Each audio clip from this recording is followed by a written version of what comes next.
आपण पाहताय महाधुरळा।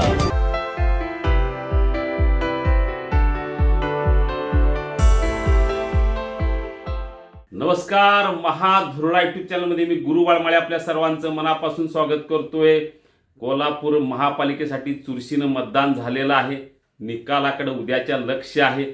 निकाल काय लागणार याची चर्चा आता जोरात सुरू झालेली आहे।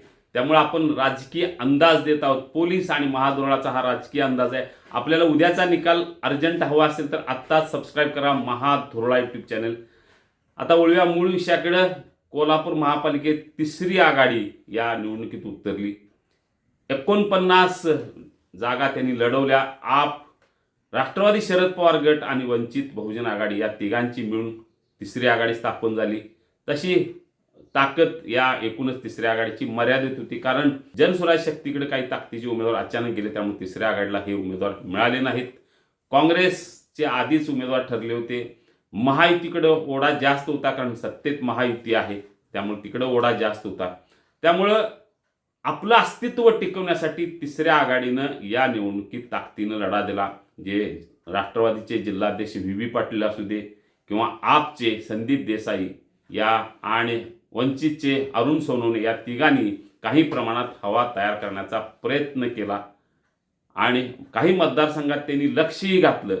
पण एकूणच प्रभाग मोठा आहे, जे 25 ते 27 हजार मतदारांच्या पर्यंत पोहोचणं सहज शक्य नाही, कारण अनेक वर्षे जे सत्तेत आहेत ते महायुती आणि काँग्रेस बरोबर राहिलेत। जे नवीन चांगले कार्यकर्ते आहेत, ज्यांची धडपड चांगली आहे, आर्थिक ताकद नसली तरी काम करण्याची जी धडपड आहे, ते या तिसऱ्या आघाडीकडे, आपकडे आणि या वंचितच्या माध्यमातून लढायला उभे राहिले।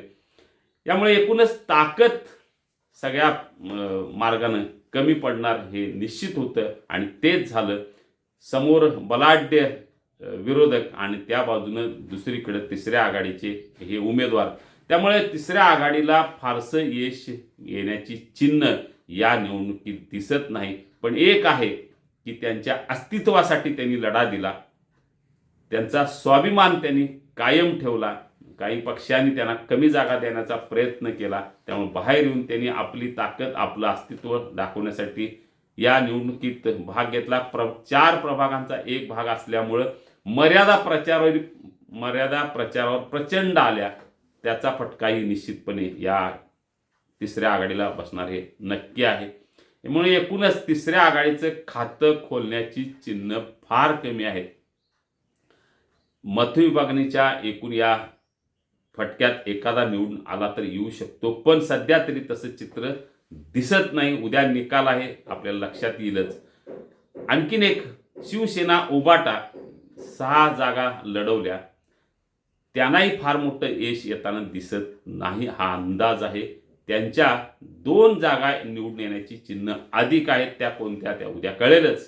पण एकूणच काँग्रेस बरोबर शिवसेना ताकदीनं लढली, उबाटा गट ताकदीनं लढला, 6 जागा लढवल्या, त्यातल्या 1-2 जागा येण्याची चिन्ह अधिक आहेत। तिसऱ्या आघाडीला मात्र सध्या तरी एकही जागा मिळण्याची चिन्ह नाहीत, पण मतविभागणीमुळे 1-2 जागा अचानक येऊ शकतात। पण यापेक्षा फार मोठं यश निश्चितपणे तिसऱ्या आघाडीला मिळण्याची चिन्ह नाहीत। पण तिसऱ्या आघाडीनं आपलं अस्तित्व या निमित्तानं दाखवलं। आम्हाला कमी लेखू नका, नाहीतर आम्ही मैदानात उतरू शकतो, जंग लढू शकतो, तुम्हाला त्रास देऊ शकतो, हेच या तिसऱ्या आघाडीनं दाखवून दिलेलं आहे। यश अपयश बाजूला, पण पुढच्या आगामी निवडणूक, जिल्हा परिषद, पंचायत समिती निवडणुकीच्या पार्श्वभूमीवर आमचा विचार नक्की करा, हाच संदेश एक प्रकारे तिसऱ्या आघाडीने महाविकास आघाडीला दिलेला आहे। या सगळ्या पार्श्वभूमीवर तिसऱ्या आघाडीचं नेमकं काय होणार, आणखी पुढच्या आगामी जिल्हा परिषद निवडणुकीत काय होणार याची निश्चितपणे चर्चा होणार हे नक्की। हे आहे गोकुळचं श्रीखंड, अगदी जिभेवर रेंगाळणार, जिभेवरच नाही तर मनावरही रेंगाळणार। गोकुळ श्रीखंड, मनावर रेंगाळणार।